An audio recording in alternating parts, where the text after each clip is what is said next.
sitting because I have a lot of papers. Tonight calls for a lot of paper. It's a very important topic, it's to my opinion, and hopefully you'll agree. Om Shanti, welcome to Thursday evening Insightful Conversations. My name is Michelle, and I am the MC for tonight. So how many of you, I know some of the faces, I'm familiar with a number of you. Is anyone new tonight? Oh, welcome. Great, great. Hopefully you won't be that new next week and you'll come. And so to this month, we are, I want to say, recognizing, I don't even know, that's why I've got so many papers, because sometimes I can't put into words. We are recognizing peace, a month of peace, not a month of peace. This is what we're all here for, right? We're here for peace. So it's the subject for the month, the theme, if you will, for the month is a slice of peace, a taste of peace. But where did that come from? And I don't know if you saw last week, it actually is because a dear friend, Brother Ram, he makes peace pizza in Peace Village. So I wanted, we should open up a peace pizza place. And as a result, that's where the topic came from. A slice of peace, a taste of peace, that we're all going to eat a piece of pizza, peace pizza. So that's where it's coming from. But tonight, our subject is very special. It's contentment. And one thing about the word contentment, the most important thing is, what does it mean?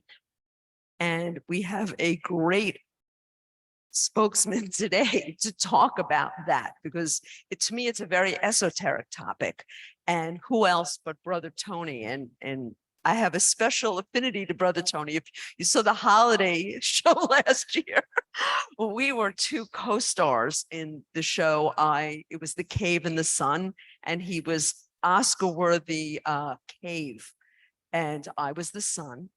And that spirituality that he brought, that deep, that depth and tonal, the darkness, the light, he has it. So I'm not even going to read. He's an architect, by the way. So I'm not going to go into your whole bio. I'm really going to speak more about Tony. Tony really poured over this. You're going to be very, very pleased. It's very deep. But I think he had told me that he wants it to be more interactive. And I understand why you want to sit out there. If you feel more comfortable to come in, if not, stay where you are. But right, Tony, you want it a little more interactive. We're going to be opening it up. And he's going to give you a lot of food for thought. And I'm going to give you one quick exercise because I thought about this. Everybody sigh. Give a sigh. Do it again. When I sigh, I feel for that moment when it's genuine, I feel content. But I was thinking about it. How often do I sigh anymore? I really don't sigh a lot anymore. I think it's a consequence. I'm very busy. People that see me now, I don't know why. That's another thing. I think the world doesn't want me to sigh. And when I mean by the world, the news, the things I have to buy this, I need to eat that I need the time and the wherewithal for sighing. And I'm going to focus on sighing.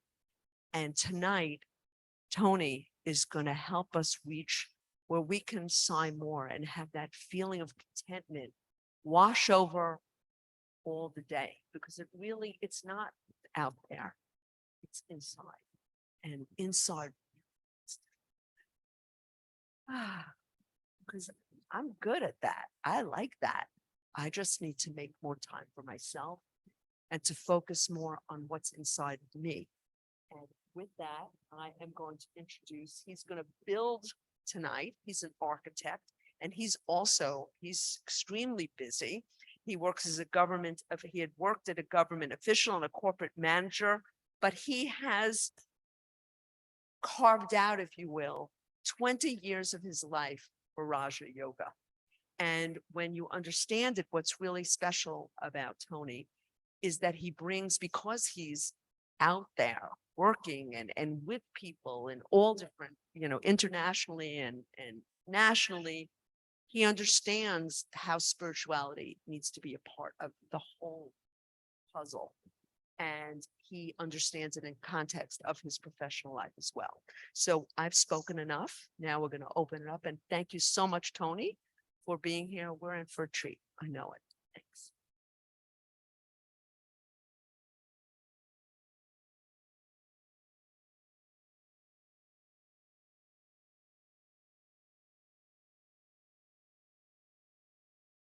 I don't think anybody could live up to that particular buildup. So, um, what is interesting about this subject, even though it came from a pizza, is that peace is such an incredibly broad concept. It's very difficult for us to kind of wrap around it. So to me, a slice of peace is we're taking this huge thing and we're slicing it up. Maybe we put the pieces together and sandwich, and we might actually know what it means, because it's such a very difficult thing to be able to really grasp. Contentment, on the other hand, is something that we all have some more direct engagement with, something that we're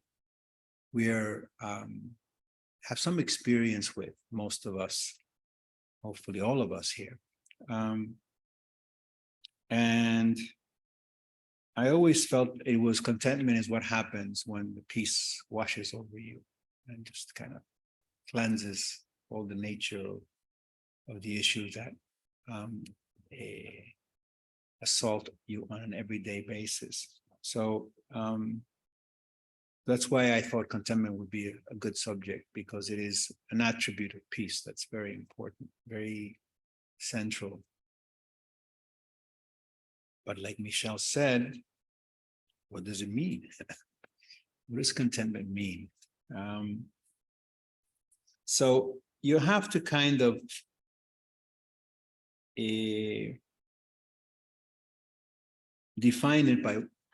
start by defining it by what it isn't, right? It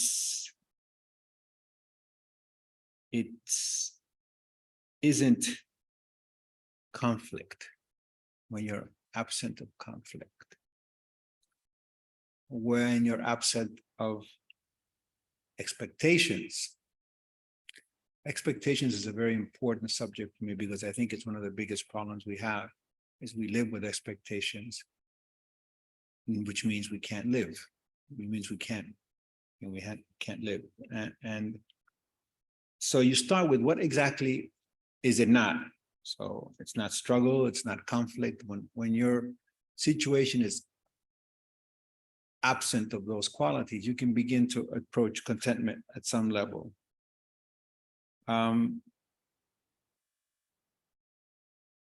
It's when you're centered, when you're not looking for something, when you're centered in, okay, I'm not struggling to find something, I'm not looking for anything.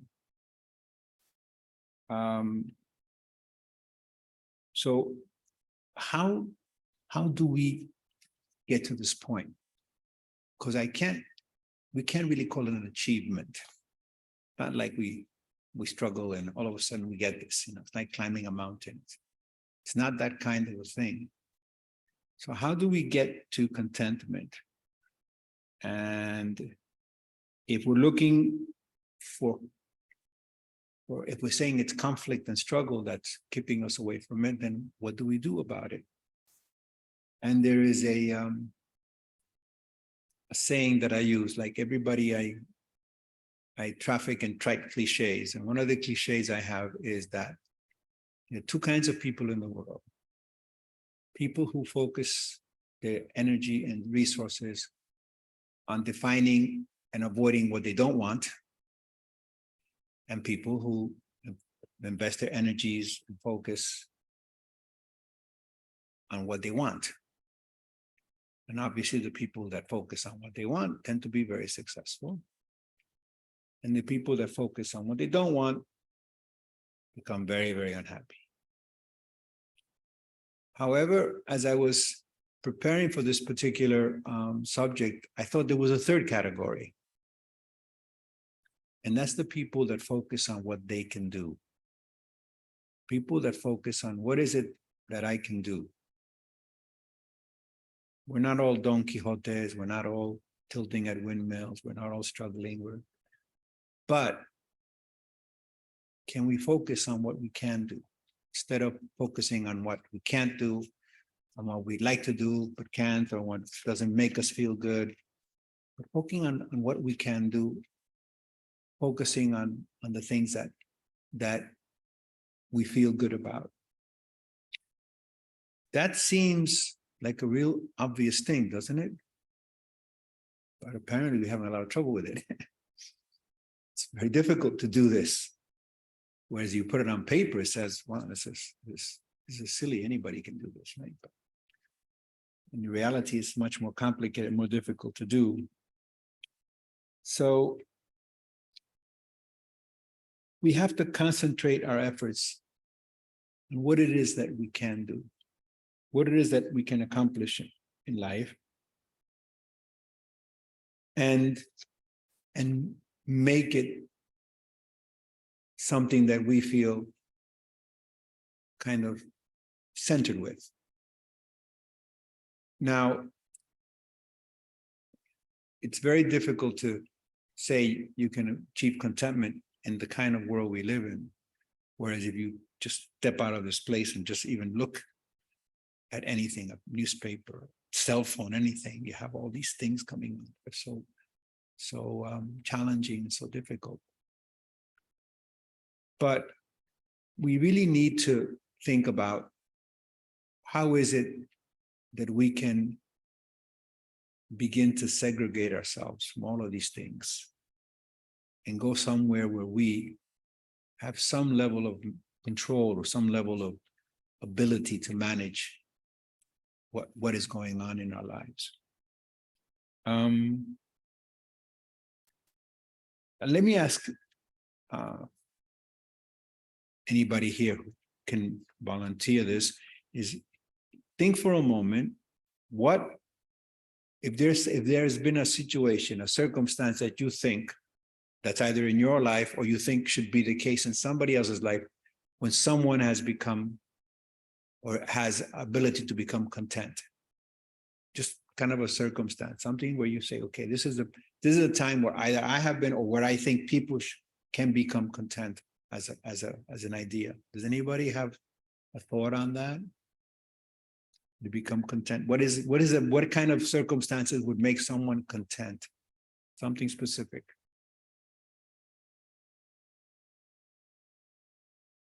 Nobody? Contentment is a real needy subject these days.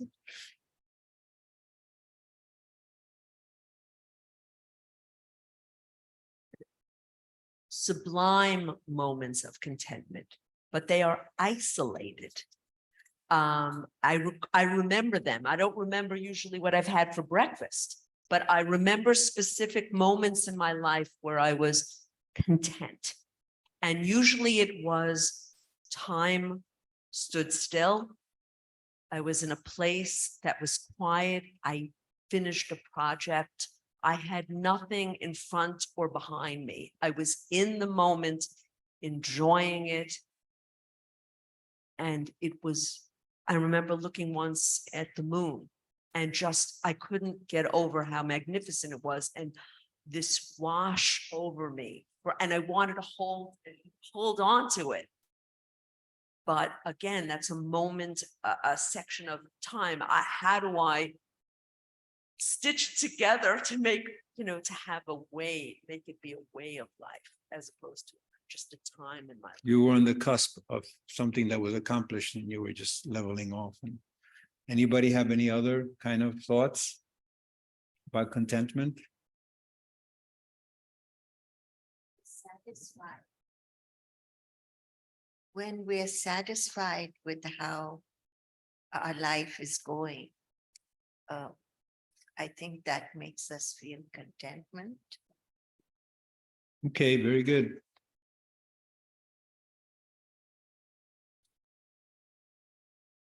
When there is an instance in our life when we feel that we don't want, that we don't need, that we don't expect, and there is nothing there that really is in any way determining where we move when we are completely free. That's where you start feeling content. When there's no expectations. And expectations are a very, very, very difficult thing because we all want things.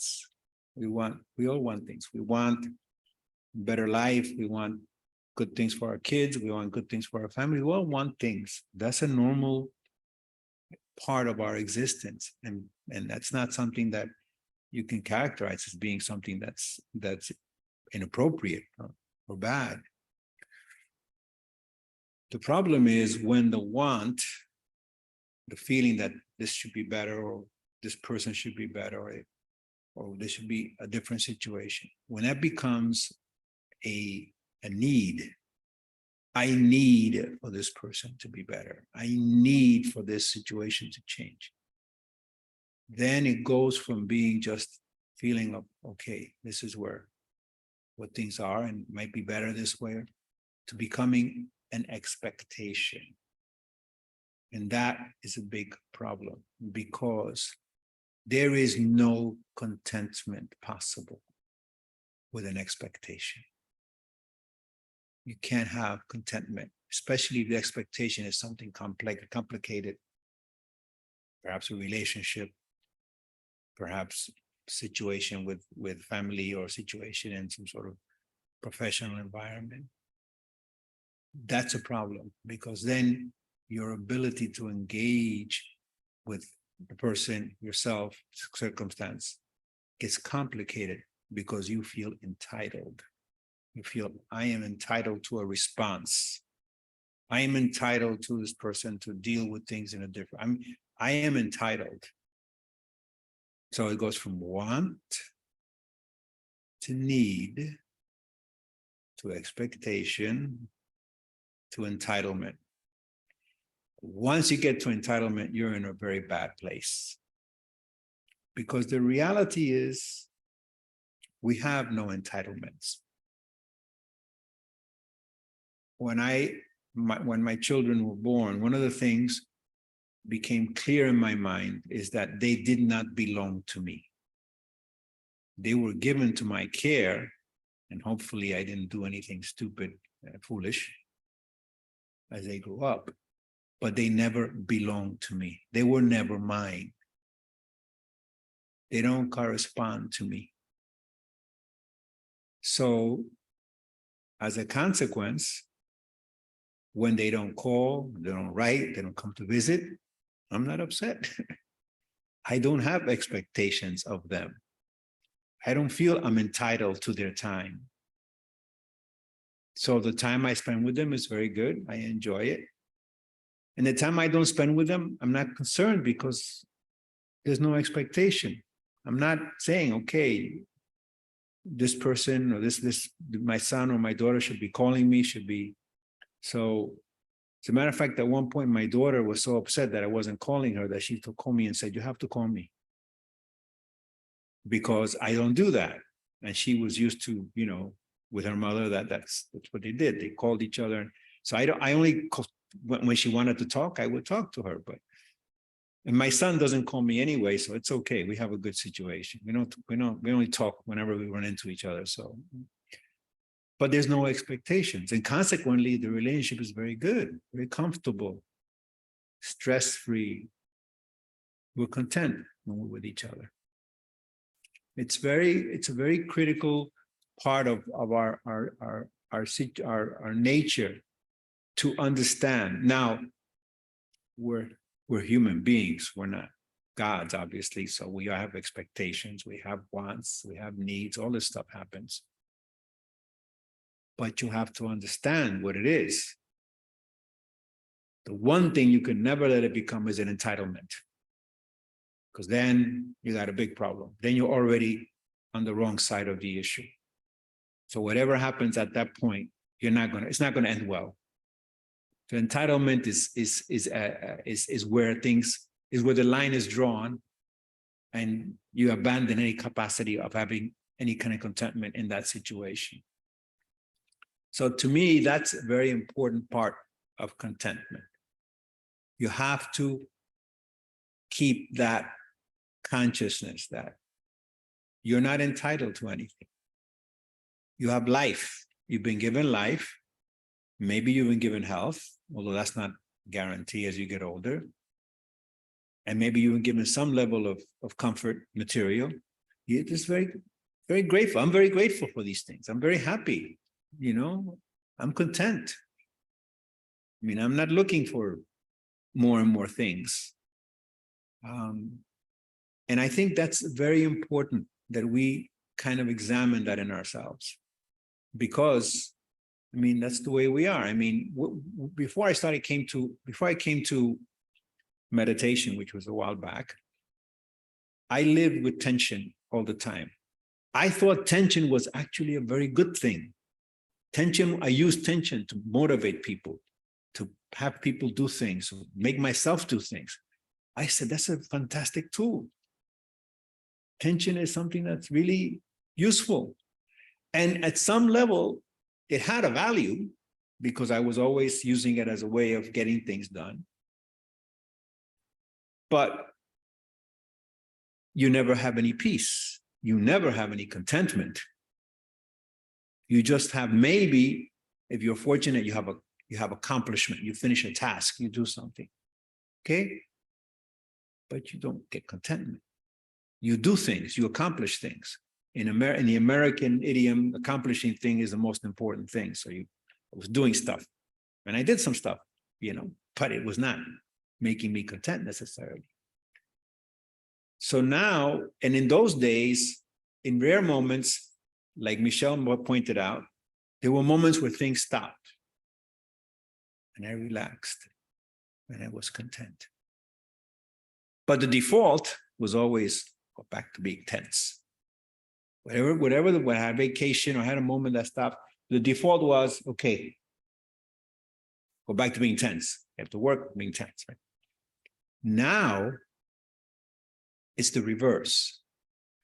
My default is being kind of settled and centered.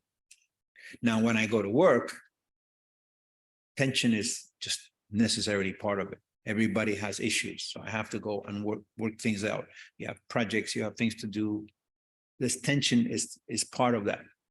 Something when the resources to do something are not large enough for the task, you have a tension, you have a problem. Okay. But my default now is when I stop, I'm content. I'm centered. That's a huge change for someone like me who used to live on adrenaline. It's a big change. And by the way, living on adrenaline is very bad for you because it really screws up your entire endocrinological system. You end up with a lot of major problems with your body. If that's something you're not aware of now, scientifically, it's being proven. To live on adrenaline, like a lot of us do, is very bad for your system. Adrenaline is the most powerful drug in creation. It's more powerful than almost any other synthetic opiate. And some of us live on adrenaline. And it's very bad for you. So that basically, to me, is the most critical, essential part. What is your default? Where do you go to? Since we all live in the world, even the people that are here in the center, they live in the world too. They have to deal with the same situations. They're not immune from them. What is your default situation? What do you go back to? Do you go back to being centered, to being content at the moment, not living in expectations, not living in needs? Is that your default, or is it default worrying about the needs, worrying about, you know, then you have no default. You're constantly moving. There is an example that's a kind of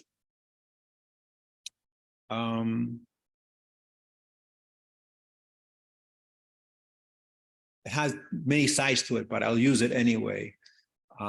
Has to do when people fall in love. Because most literature and most poetry talks about these moments, about this kind of incredible moments where people feel like they are altruistic and they feel everything is beautiful and perfect and they feel happy, feel content. What happens at that point is that we have what we want. We've got something that we want. We have, it's something we feel like, okay, this is it.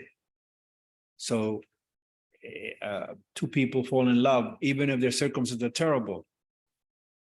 The fact that they fall in love makes the whole world perfect for them. Our literature, every literature and every culture is full of these kind of examples.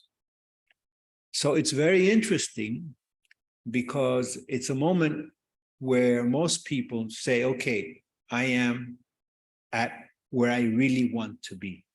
I am at a really perfect place when you're in love. However, and the expectation or the hope is that the other person will fall in love with you too. So you feel love, and that does something to you. It changes you. It physically changes you. And at the same time, you want the other person to have the same kind of reaction. But then there are things that happen in that. Because when we are in that state, we're really transcendent. We're outside of the world. People fall in love in the worst circumstances, and it's special and unique. They're outside of the world. And that's what contentment is about.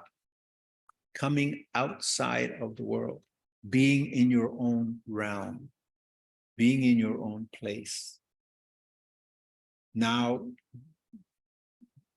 when we leave that realm and we go back to the world, we have issues with things like possession and that becomes a problem in relationships. We have relationships, working out relationships, which generally refers to marriage and those kinds of things, situation. And you come into the world. When you come into the world, that contentment becomes to get moderated by all the requirements of society. But the effort that you want to do is to maintain that sense of centeredness, that sense of transcendent, that you've actually reached something that is superior and better and more significant than anything else around you, than anything you experience. But that experience is a transcendent experience. It's in you.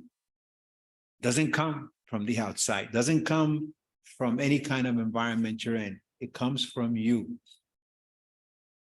Although we think it comes from the other person that we fall in love with. It doesn't. It comes from you. It's the one time that we sort of, okay, we transcended this. It's like there are times in your life when you let's say you look at some beautiful, spectacular scene. You go to some mountain or some beautiful lake or ocean, and you see a scene and you're saying, wow, this is incredible. At that moment, you're outside of the world looking at it. Or when someone says some beautiful language, some poetry, and you say, this is like, is this completely different than any kind of perception of the world that I have. It really takes me to a new place. And when you fall in love, these are moments. I like to say these are the moments where you either see with God's eyes, hear with God's ears, or feel the touch of God in your life. These three things: beauty and understanding and love. These are the moments where you transcend, when you become part of something separate from this world. And that really is the center of what I think is critical for contentment. That is where you have to go. Because you don't achieve it. You don't write a paper, work at it, you don't achieve it. You have to reach it. You have to go there. Now, the fact is, all of us, and that's one of the beautiful things about the being part of human beings, all of us can go there. It's inherent in us. Just like everybody in the universe, every human being at the age of 2 learns to speak language, irrespective of where they are. In Borneo, we're completely isolated from the world, or they come into the biggest, most dense city in the world. Everybody learns to speak. It has something that they were born with. It's inherent in us. Language, which is the most powerful intellectual accomplishment that we can make in our lives, objectively, we're born with. You don't have to do anything for it. We're born with language. It's part of learning language. Is twins. When twins are raised together in an isolated environment, they create their own language. This is documented fact. Twins growing up together and they're left to their own devices will create a language. So we're born with that capability.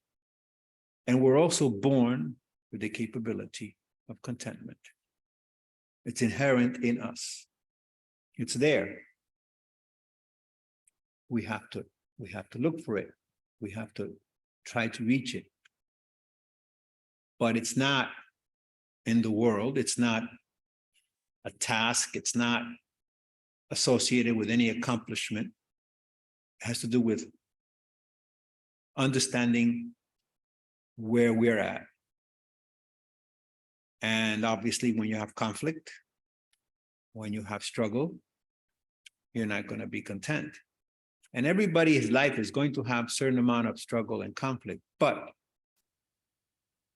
the important thing is to separate where these things come from. Contentment, love, which is one of the great generators of contentment.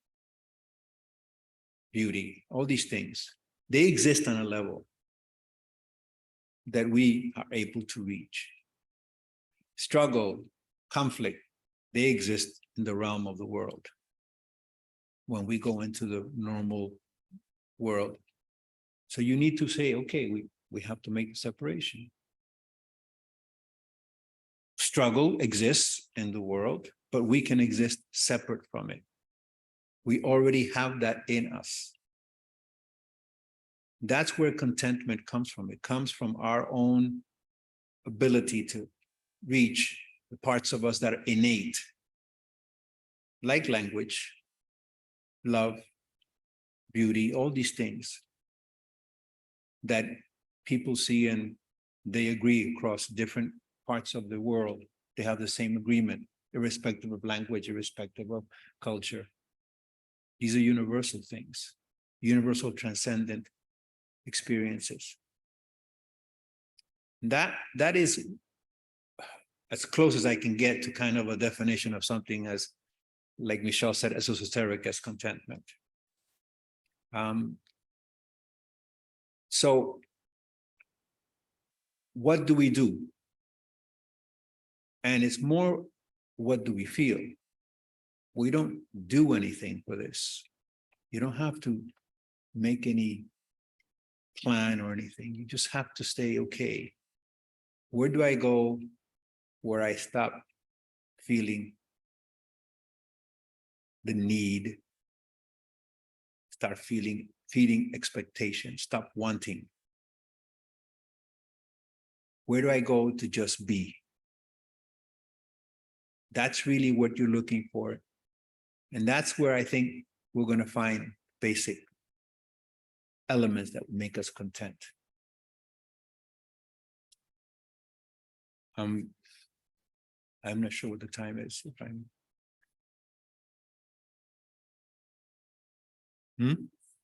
Oh, so we still have time. So what I'd like to do is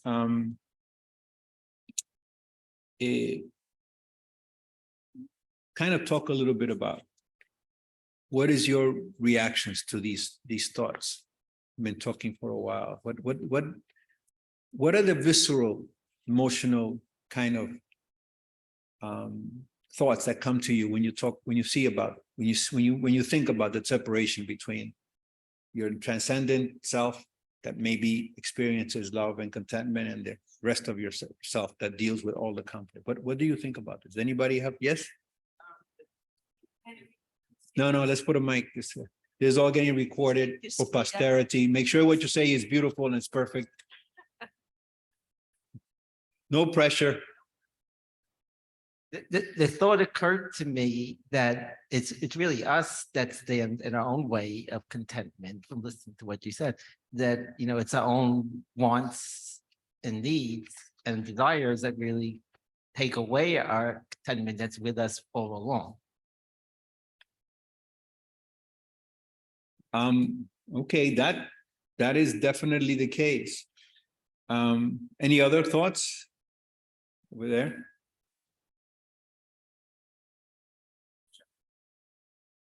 Thank you for sharing.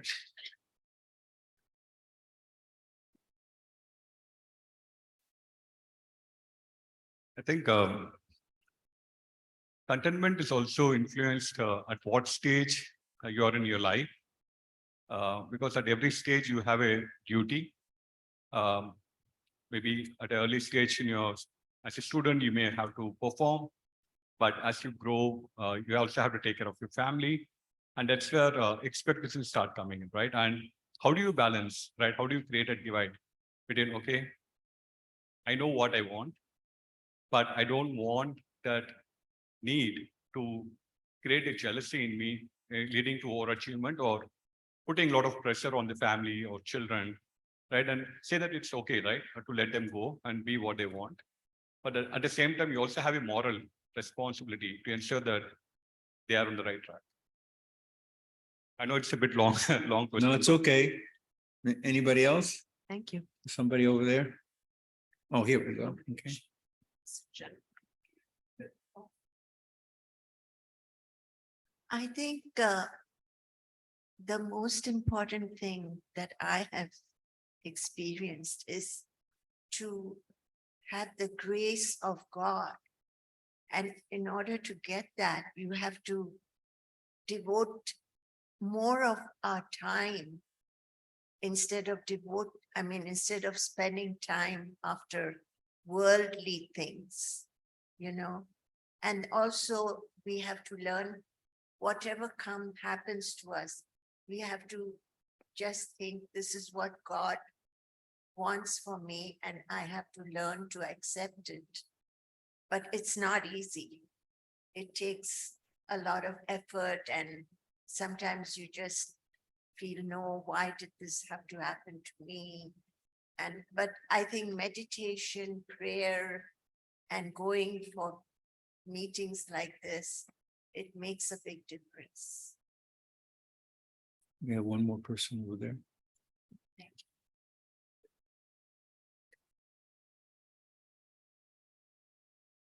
Well, very good. I'm really glad everybody's kind of responding to this, because it gives me time to think of what I want to say. So,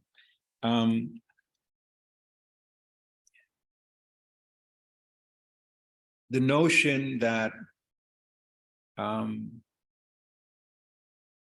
you were saying, and you were saying that we have to separate what happens in the world versus what happens in terms of how we want to deal with it. So what is really critical in this is a separation of these two realms that you exist in. And once you're in a place where you're centered, you're content, the only way anything comes to disturb you is if you invite it. Okay? You have to seek it of okay, I'm really feeling, but I have to talk to my daughter, or I have to talk to my brother, or, I have to do this thing, you invited that thought, right? Your brother and your wife or your son didn't call you, right? They didn't create anything. You invited. Now, if these people do get a hold of you, that's life. And that's life, that's the realm of life. But when you're in your place and you start saying, oh, I gotta deal with, my mother-in-law, I have to deal with my son who's being difficult, or a friend of a longtime friend, all of these things, if you invite them into your consciousness, it's your decision. They didn't come there on their own. It's very important. So if you're working and you're doing things and you have things to do, but you take a moment to be kind of with yourself and relax, when you stop relaxing because you're thinking about all the things you have to do, you're the ones that are thinking about it. Those things are happening outside of you, but you're thinking about them. Why? To take away from the time that you have, where you're relaxing, when you're calm. You invite this in. That is something that we have to be very aware of. We invite in the tension. We invite in the conflict. Now, conflict's going to come to you no matter what. I mean, we live life. So you're going to have conflict coming to you. There's going to be things that you're going to have to deal with, unless you're a complete hermit, like they have in India and some other parts of the world, where they don't have any conflict because they don't deal with anybody. So there's no possibility of conflict. I don't think anybody here is going to be in that situation, right? So conflict will be coming to you, but you don't have to invite it. You don't have to say, why is this happening? When it happens, you deal with it. But you don't have to invite conflict. You don't have to invite struggle. You don't have to invite frustration into your consciousness. That doesn't mean you don't have to deal with it, unless you're a sannyasi, right? Or a hermit. But you make the decision to invite this into your consciousness, to spoil your contentment, to spoil your peace.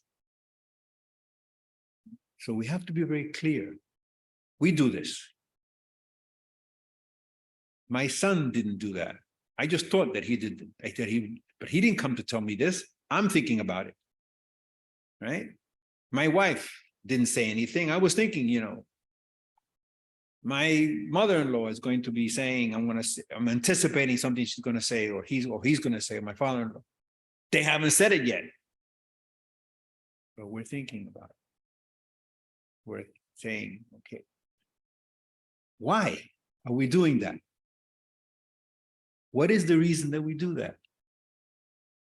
That we take the precious moments of our life that belong to us, that are ours alone, that don't belong to anybody else, and squandering them thinking about other things that don't really require thinking at that time. That's a decision that we have to keep very clear in our minds that we make. So we can't blame other people. We can't blame so-and-so for being the way they are and spoiling our peace. They are not spoiling your peace. You are spoiling your peace. And only you can unspoil the peace. This doesn't come from anywhere. There's no magic bullet. There's nothing, no guru that's going to come in and saying, okay, I'm going to wipe over all the consciousness of your problems. Only you can take that into yourself and say, okay, I will do this. I will make a place for myself. That's the fundamental issue in terms of contentment. You have to go to a place that you own, that you have inherent in your being. One of the great things about us that we have these capabilities, and you have to take possession of it and not give it away to people for whatever reason. It's yours. It's yours to maintain, to keep. If we then go and are in this realm and then go to another realm, the realm of action, the realm of conflict, we need to go because there's something to be done. We have to do something. We have to accomplish something. We have to earn a living. We have to deal with a relative or a child or parent, or, you know, that's fine. That's okay. That's the way life is. We're not inventing a new world. We at least just have to take advantage of the one we have, which is us. This is the world that you have to really take possession of. That's your world. You own it. It was given to you as a gift. That's what life, when you're born, you give, this is one of the gifts you have. Okay? Then take it, use it, enjoy it. It's very restorative. It really makes it easier for you to deal with many things. But you have to own it. Sure. What when somebody harms us, either physically or mentally, then it's very hard, right? If someone harms you, if someone is attacking you, that is a situation you have to deal with, right? That's life. We have to deal with it. But in that process of that person harming you, let's say they're psychologically abusing you, they're telling you you're this terrible person, you don't have to agree with them. Okay? Because then it's you and them against you. Can only be one, only they could be against you. You cannot join in. You cannot say, well, maybe they're right. Can't do that. If they're attacking you, you're trying to keep yourself balanced. But you cannot you cannot invite yourself to that battle. You have to know what side you're on. And you're supposed to be on your side. Okay, that's the deal. You're always supposed to be on your side. You're not supposed to be on somebody else's side and them and you both against you. That's a battle you lost. That's a battle you cannot win. Maybe you can't win the other battle, but at least you have a chance if you're not taking the other person's side. So when someone hurts you, you feel hurt. Then your ego says, oh, this person hurt me. Why did they do this? This person hurt you and went away and never said anything, and never thought about you again. Meanwhile, 2 weeks later, you're saying, they hurt me. Why did they hurt me? This person is not even thinking about you anymore. You're thinking, they hurt me. You're inviting it in. You're bringing it in. They may not even remember they said something bad to you. That happens all the time, by the way. But you're still thinking, my sister said this to me. I can't believe she said that. We grew up together. She may not even remember what you said, what she said, but you're still thinking about it. Who is bothering, who is creating the problem at that point? Your sister created the problem once. You're doing it 4 times. The math doesn't work. Okay? The math doesn't work. So basically, it's contentment is taking possession of your resources, your qualities, and valuing them. It's like money, you know, you have this money. Don't throw it away. Don't just give it to anybody. It's yours. Use it for yourself. Use it for your own well-being. There'll be enough time where people are going to demand from you. That'll happen. But at least at some point, you can have it for yourself. And you can use it for yourself to help you figure out where you are, how you're feeling. These are the moments that are yours. That is where I feel contentment takes you, to that place where nobody can really touch you. And that's a place we all need to be.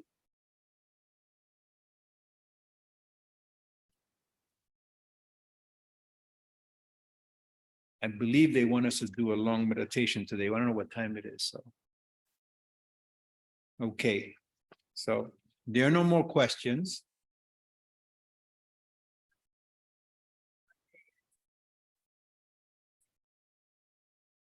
Time for contentment. In other words, can you in a busy life, meaning work and family, carve out time to practice this? In other words, is this a practice? Because a lot of times, I find, busy, and the last thing you do is take the time, you're, like you mentioned, ticking off the box. I accomplished this, I did this for work, I did this, I took my kids to school, I did, like, how do you, you carve out time for this to help you? Well, it becomes a consciousness, not a time. It's not a scheduling thing. It's a consciousness. If what you're doing is engaging, if you're dealing with like a problem with doing something with a child or with a relative or with a friend that needs help, that's one thing. But if what you're doing is not necessarily demanding of you in that way, then you try to go there. It's like meditation. You try to go and try to meditate whenever it's possible for you, whenever you can get there. It's kind of the same, it's in the same situation. But meditation is a tool to get to that place. Whereas once you're at that place, once you're at a place of contentment, then it's a place where your consciousness is at. If your consciousness is engaged in doing something, that's different. But only if it's engaged. If you're engaging it to do something, if you're inviting it, it's different. Then you're taking away your own contentment. There's going to be a lot of people that are going to take your contentment away. So you don't have to have any shortage of people for that. So don't be one of them. Don't contribute to it. Okay? Okay, so we should do the meditation. Okay.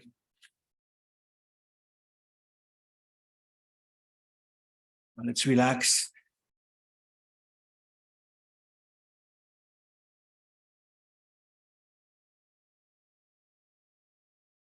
Try to kind of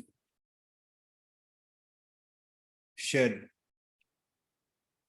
consciousness of your body, of your limbs, of your torso, your head. Just kind of let it all kind of fall away.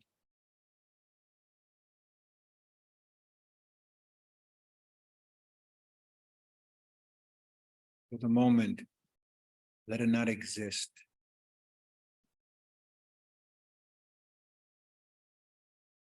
You're moving away from the realm of the senses.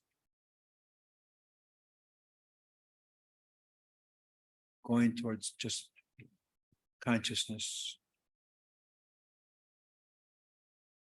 Going towards sense of being a kind of a light, an imperishable, eternal light that exists completely independent of everything else.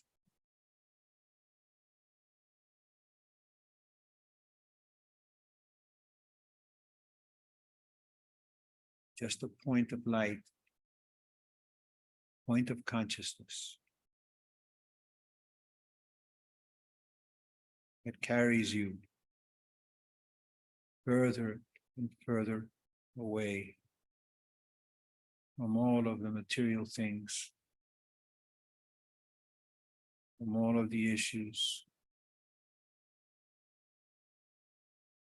that populate your existence, that assault your senses.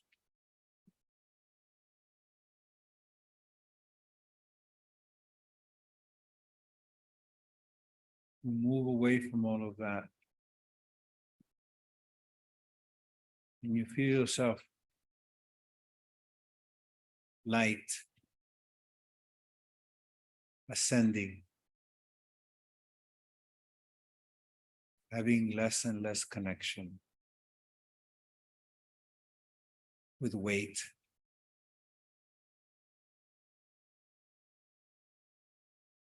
with any kind of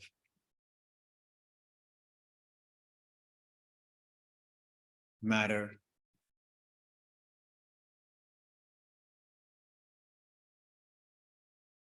You're going into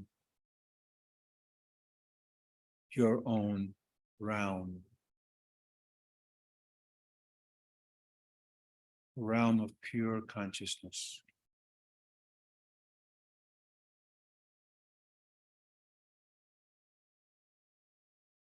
A realm where you exist completely independent of all of the things that make up your life.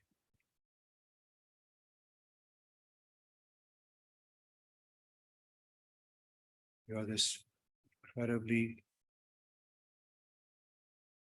bright, focused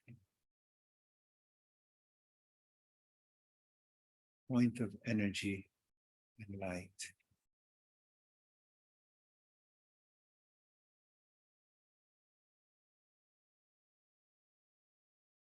In this consciousness, you sense that everything outside of it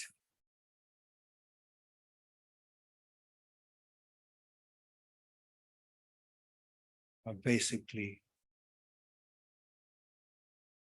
the stage on which this light draws, paints quality of your existence. It is this light that defines your world. It is this point of light and energy that in the canvas of the universe creates a reality that becomes your existence. And in this consciousness, you know you are in command. And you know where to get your energy, your strength, your understanding.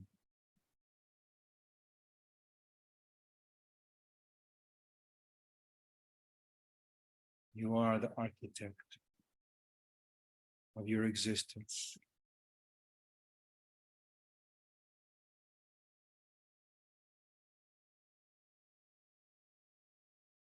And you design it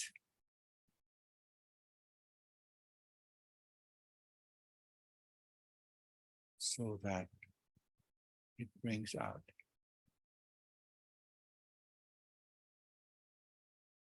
most important qualities of your experience.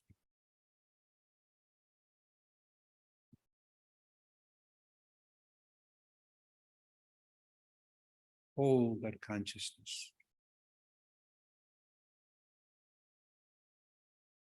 Stay with it.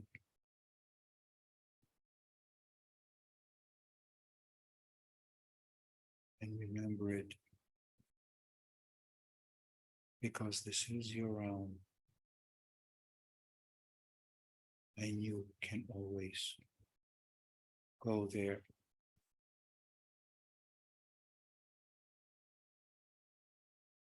And remake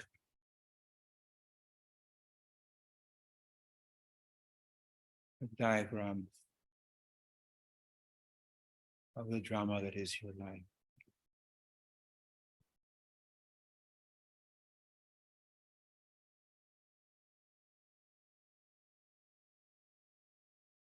Hold it.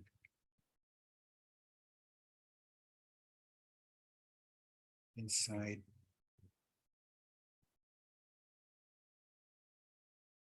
And as we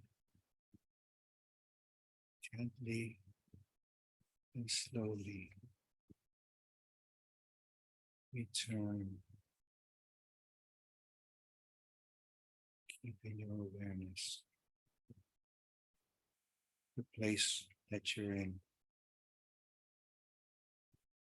the place that you want to go back to whenever it is necessary, whenever you want. A place where you own your own existence.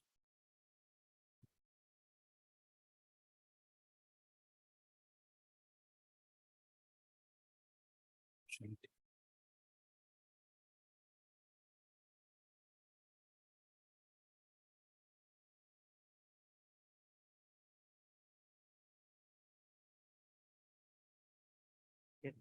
Stayed right on it, I did not exaggerate. That was so strong. And I loved, we are the architect of our existence. I'm going to use, that's a very catchy term coming from a professional architect. It's true. We make the choices. We can decide what our thoughts are. Thank you very, very much. It was just so approachable and applicable and practical for our daily lives. Thank you. And thank you everyone for being here in our Zoom family. Hello. Want to point out a couple of quick announcements. We have World Peace Hour on Sunday, this Sunday, September 17th, between 6:30 and 7:30. It is both live in person, so you can come to Harmony House. It's every third Sunday of the month, or it's online, and you can call Harmony House to get more information on that. We also have, if you're interested in taking a beginner's course in Raj Yoga meditation, it's online this time. It's Monday, Tuesday, Wednesday, and Thursday, September 18th through 21 in English. And you can also contact, I think there may be flyers out there, or just call Harmony House. And next week, we have keeping up with our month of peace. We have Sister Gayatri is coming. And she made her own topic, which is very provocative. I know I'm going to be here. Find it. So I have a lot of paper. It's called Experience Peace. Her way is going to be experience peace with one thought, 3 words, 5 actions. So she's going to narrow it down for us. And one more shout out. On September 30th, we are doing a project, and Jennifer knows about it, for our Peace in the Park. We are having an in-person event on Saturday between 2 and 5. It should be lovely. There'll be light refreshments. We are calling all peace ambassadors. Are you ready to be an ambassador of peace? Because we're learning about that now, on how to bring peace from within to without and teach others peace. And that's truly what an ambassador is by in a practical form. So on September 30th, between 2 and 5, and invite a friend. I guarantee you it is worth it. It begins with us to change the world and bring a world of peace and prosperity.